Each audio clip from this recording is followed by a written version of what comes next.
Okay, we're going to be referring to this document,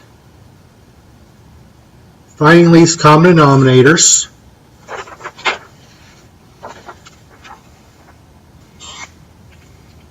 Looks like this.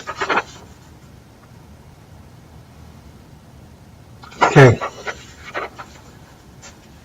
Example 1. So there's 3 types of situations where you have a least common denominator, and they either have no common factors besides 1, in which case you'll just stick them next to each other. One denominator is a factor of the other, and everything else. This one, these two have no common factors, well, besides 1. So the LCD, least common denominator between these two fractions, is simply x minus 7 times x plus 3. That's it. Okay?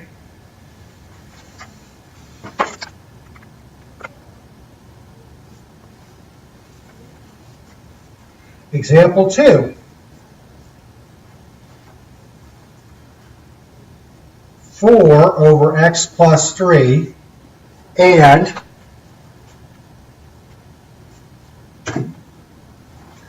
7x minus 1 over x squared minus 2x minus 15.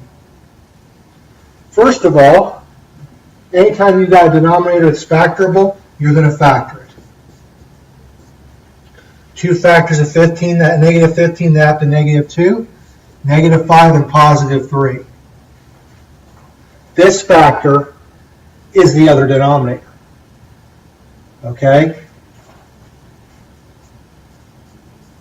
Other denominator. Okay? So, the LCD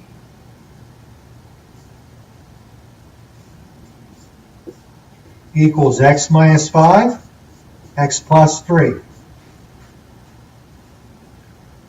Okay? Because this includes the other denominator. Okay, coming over here to example 3,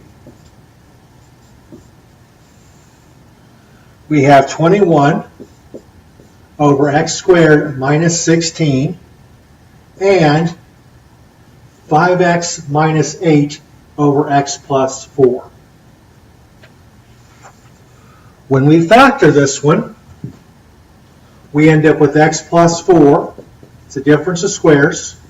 Something squared minus something squared. So square root of x squared is x. Square root of 16 is 4. So we have x plus 4, x minus 4.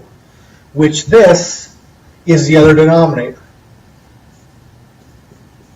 Other denominator.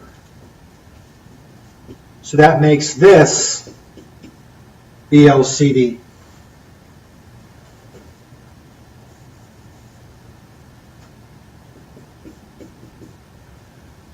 Because the other denominator is a factor of this.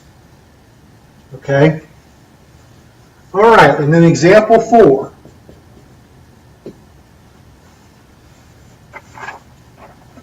We have 2x minus 7 over x squared minus x minus 90 and 5 over x squared minus 100. Okay? So we're going to proceed to factor them both. X and x. 2 factors of negative 9 that add to negative 1 are negative 10 and positive 9. Well, I think I'll make it match what's on the paper. So, no, that's fine. I'm going to leave it the way it is. This one, x and x. Square root of x is x squared. Square root of x squared is x. Square root of 10 is 100 is 10. So x plus 10, x minus 10. Square root of x squared is x. Square root of 100 is 10. Okay? So these two have a common factor. It's the x minus 10. But this is not entirely included here, and this is not entirely included here. So that is case C. So here's what I would teach. Here's what I teach my students to do. We're going to put denominator. We're going to make a chart. Denominator number 1, denominator number 2. Okay. We have factor number 1, number 2, and number 3. The comma is not needed. Okay, so factor number 1 is the x minus 10. So you'll just take denominator number 1, you'll put its factors under each column. So this will be x minus 10. This will be x plus 9.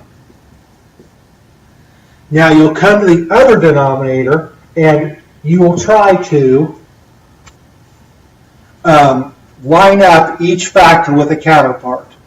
So x plus 10 has no counterpart here. Okay, so if I find an x minus 10, I'll put it here. If I find an x plus 9, I'll put it here. But this x plus 10 doesn't belong below any of these. So x plus 10 will go over here. The x minus 10 has a counterpart here. You'll put it here. And then the LCD, you will take one representative from each column.